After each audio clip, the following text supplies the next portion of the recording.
বিদ্রোহী সাংসদদের চিঠির পর অভিষেক বন্দ্যোপাধ্যায়ের চিঠিও খতিয়ে দেখছেন স্পিকার। ভেঙে খান খান হয়ে গেছে তৃণমূল। আগেই স্পিকারকে চিঠি বিদ্রোহী 20 জন সাংসদের, আর এবার অভিষেক বন্দ্যোপাধ্যায়ের চিঠিও খতিয়ে দেখছেন স্পিকার। বিস্তারিত জানবো, কথা বলবো আমাদের প্রতিনিধি বিজেন্দ্র সিংহের সঙ্গে। বিজেন্দ্র, কি খবর রয়েছে?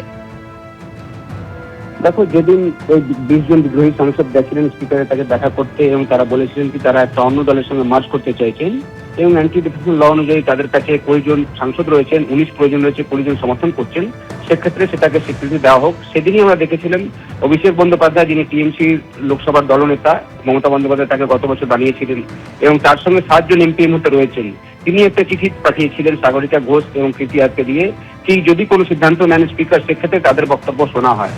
আজকে স্পিকার দপ্তর থেকে যেটা জানা যাচ্ছে কি স্পিকার জানিয়েছেন কি খুব শীঘ্রই এই যারা অভিষেকের নেতৃত্বে যে সাংসদরা রয়েছেন তাদেরও বক্তব্য শুনবেন স্পিকার ওম বিড়লা এবং তারপর চূড়ান্ত সিদ্ধান্ত নেবেন।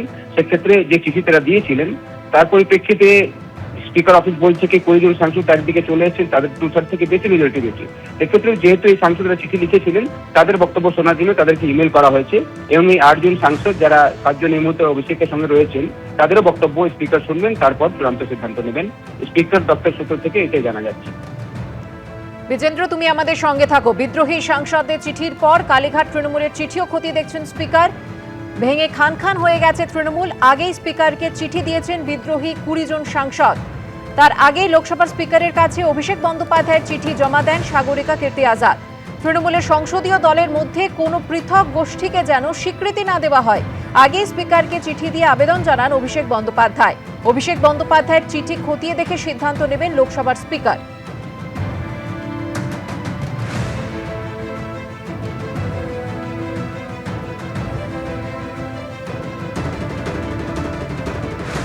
অভিষেক বন্দ্যোপাধ্যায়ের চিঠি জমা দিয়ে সাগরিকা ঘোষ কি জানিয়েছিলেন দেখুন।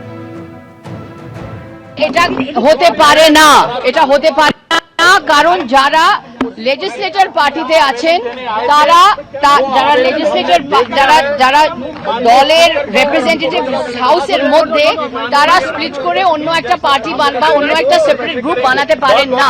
The constitution is very clear, there is no legality in a separate group. তাহলে আপনারা কি স্পিকারের সাথে দেখা করতে পারবেন?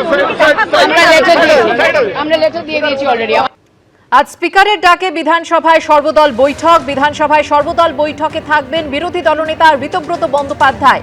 তবে এই বৈঠকে ডাক পাননি শোভনদেব চট্টোপাধ্যায়, কুণাল ঘোষ।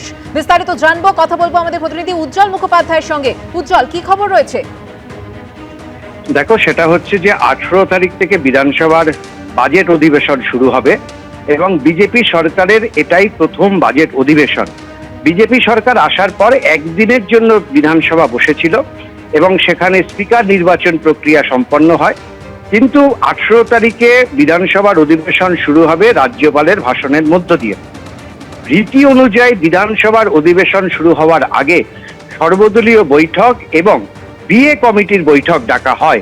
সর্বদলীয় বৈঠকে সমস্ত রাজনৈতিক দলগুলোকে আমন্ত্রণ জানানো হয় যাদের প্রতিনিধিত্ব বিধানসভার ভেতরে রয়েছে এবং বিএ কমিটির বৈঠকে মূলত বিধানসভায় কি কি আলোচনা হবে তার একটা কার্য বিবরণী চূড়ান্ত করা হয়। গতকাল রাত পর্যন্ত, কেন আজকে সকাল পর্যন্ত আমাদের কাছে যা খবর, তাতে সর্বদলীয় বৈঠকে সমস্ত রাজনৈতিক দল, অর্থাৎ সিপিএম এর এখানে একজন বিধায়ক আছেন, আইএসএফ এর একজন বিধায়ক আছেন, হুমায়ুন কবিরের তিনি নিজে বিধায়ক তিনি রয়েছেন, এছাড়া তৃণমূল কংগ্রেসের পক্ষ থেকে ডাকা কিন্তু হয়েছে ঋতব্রত বন্দ্যোপাধ্যায় বিরোধী দলনেতা এবং তাদের যে মুখ্য সচেতক তাদেরকে।